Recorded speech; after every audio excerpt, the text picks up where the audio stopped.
Hey, y'all. It's Lynn Schussler-Williams, And and Brooke Haynes.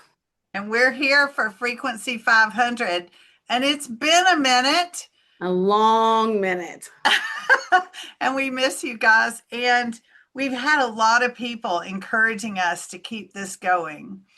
And Brooke, I just really feel like the bottom line here is that the world and life has shown us that it is more important than ever to keep talking about how we raise the vibration, how we, continue to reach for the best that we can be because the world needs us to.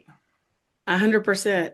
You know, what it came to my mind just hearing you say it just now was when you continue to reach for what good can or is coming out of it, then you are molding and shaping and creating the world you want to see. Well, that's right. I have an old meme of mine that's a quote from me that says something like, if you train your brain to look for the good, you will see and find more of the good. And we have to remember that. Um, I went to dinner with a friend last night and we had a fine time, but the conversation was way too much on challenging things in the world and things that are in the news and all that sort of stuff. And it really started to kind of drag me down. By the time that dinner was over, I was not feeling um, anywhere close to frequency 500. And it wasn't because I don't love that person, because I do.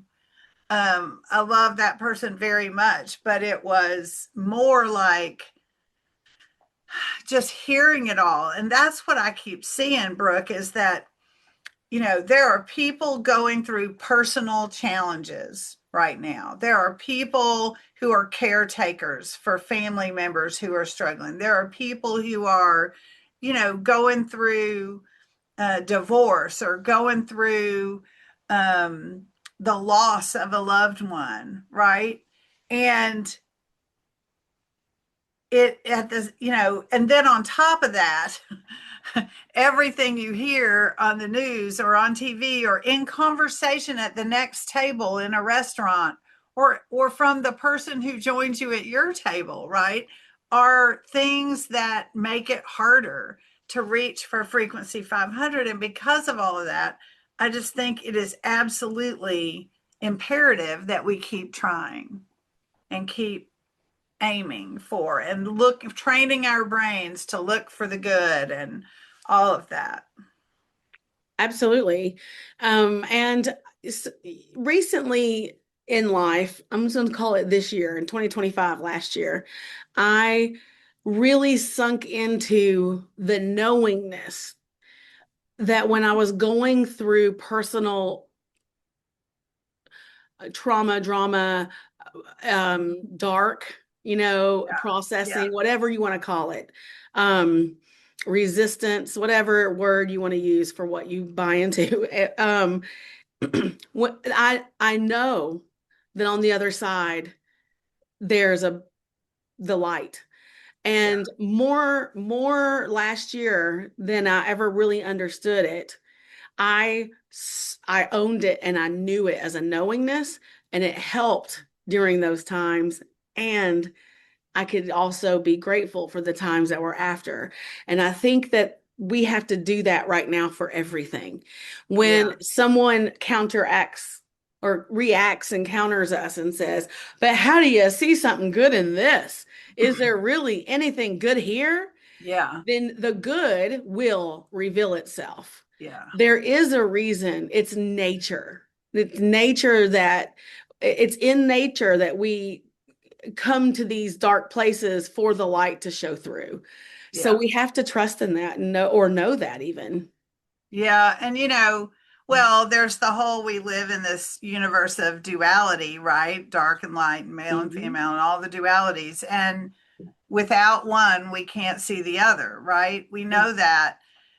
but I'm also taken back to what David R. Hawkins said. The thing that started this podcast as Frequency 500, right, was when he wrote about how on the map of consciousness scale from 0 to 1,000, right, frequency 500 is the frequency of pure love, and 200 and below is shame, anger, guilt, rage, all the kind of lower feelings. And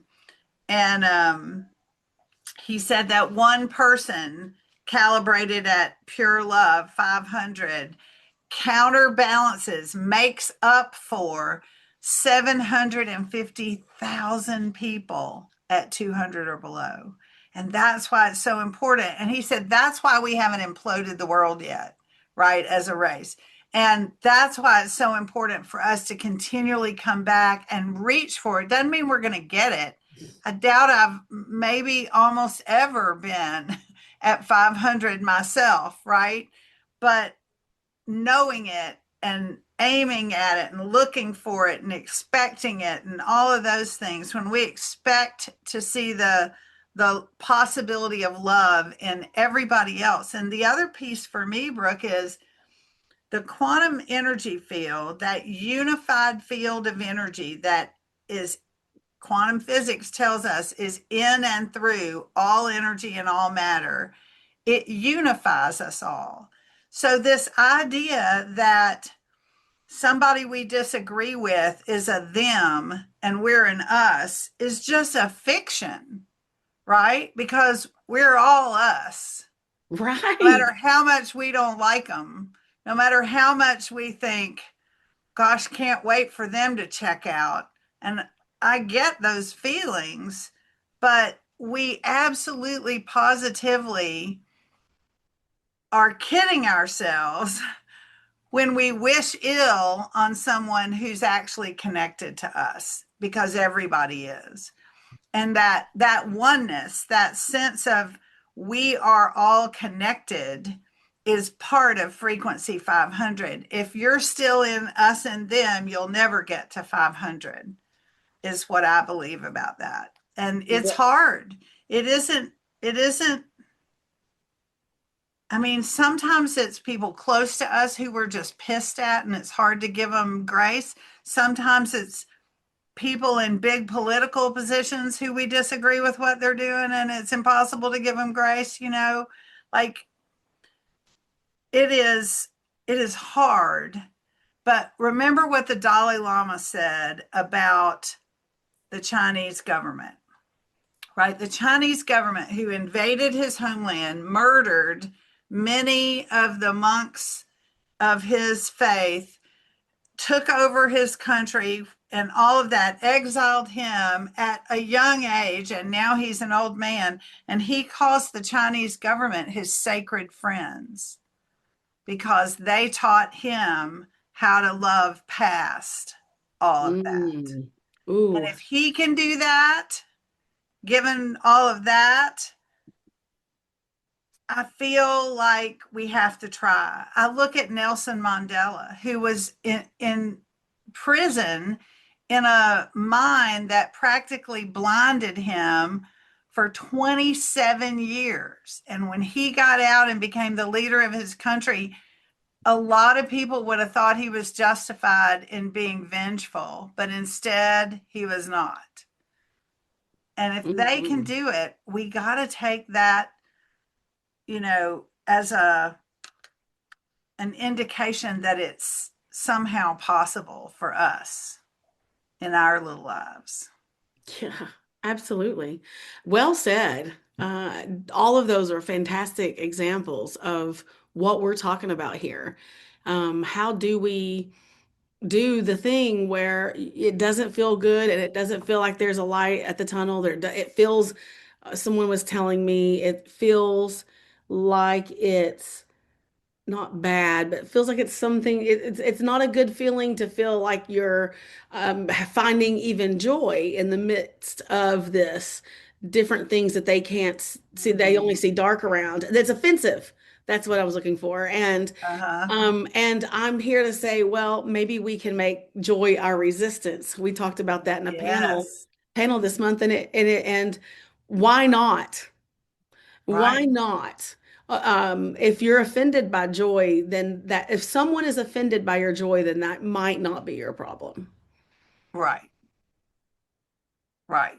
And you know, I think I said this to you earlier this week when we were having a different conversation, but I remember having a t-shirt in the late 80s, early 90s in my march around about all kinds of things, activism days, grassroots activism days, that it had the pink triangle on it and it said that famous quote, who I apologize for not knowing who said this. It was a man.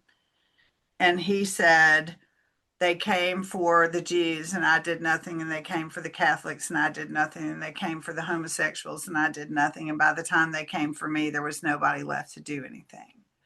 And I always thought I will never be that person who didn't stand up for someone else.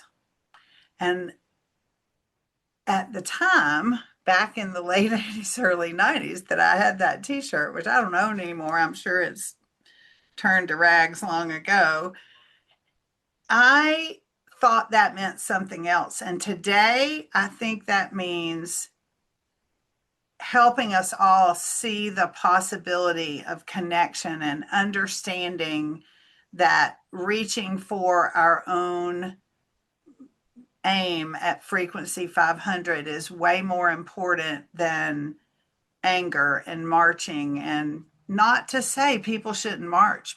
If you're called to march, go out and make your voice heard, and just do it without being feeling those 200 and below vibrations, right? Vengeance and rage and I remember Peace Pilgrim, who was this amazing woman who walked all over the United States. And I believe it was her, I believe it was Peace Pilgrim, but you know what? It might have been Mother Teresa who said this. And one of these amazing women, somebody asked her to come to an anti-war march. And she said, no, call me when you are having a march for peace, and I will come to that. Right. And so asking ourselves where being anti something is not serving our vibration, but where being for something better could be. Right. And that's what I keep coming back to. But I still hear that quote about and think I will never be the person who doesn't stand up for other people. Mm-hmm. And that's true too. That's still true. What I'm hearing in that Lynn is we all have different ways to raise the vibration. Right. And we also have ways to voice, to take part in whatever. I mean, here's the thing: cultures are collections of people. And I've been watching cultures for many, many years. I've always loved studying cultures. And what I see about the way human beings create cultures is, more often than not, a few people decide, here's the culture we're going to create, and they roll it out to the masses. And then the masses go, yeah, that. Or they're given no choice but to say, yeah, that. And that's how the culture gets ingrained generation after generation. But we are people who have awakened to our own powers. And so to have anyone dictate what our culture is going to be to us is just kind of absurd to me. It's like, I talk to people all the time who don't like what's going on in our country, but they feel powerless to do anything about it. And I think that's because you haven't made being a part of the foundation of your culture a priority for you. It's that you've never picked up the phone and called your congressman or your senator before. It's because you've never like stood on the steps of your state capitol or whatever and said, we demand fairness, right, for everybody. And those sorts of things make us, when we do them, they make us contributors to the direction of our culture. And so, what's your way of being a contributor to the culture that we're living in? You know? Yeah. And what do you want the rest of the world to think about wherever you live? Because we have people listening from, I mean, you and I are in the United States, but I'm sure we have people listening from who knows any other country. For all of us, what is it you want the rest of the world to say when they talk about your culture, Mm, right? And how are you contributing to that? what a great question to end with. I feel like I talk too much. No, you can, I don't think you ever talk too much. I think our listeners love the way you talk, Lynn. So we're Boy, my whole family would disagree with that, I think. Like I can feel my brother rolling his eyes as you say that. That's wonderful. Well, thank you for another uplifting episode. Well, thanks for doing it because it helped me today for sure to have this conversation. Hmm. All right, you guys. So Frequency 500, we love you. Find us wherever you listen to podcasts. Take care. Bye.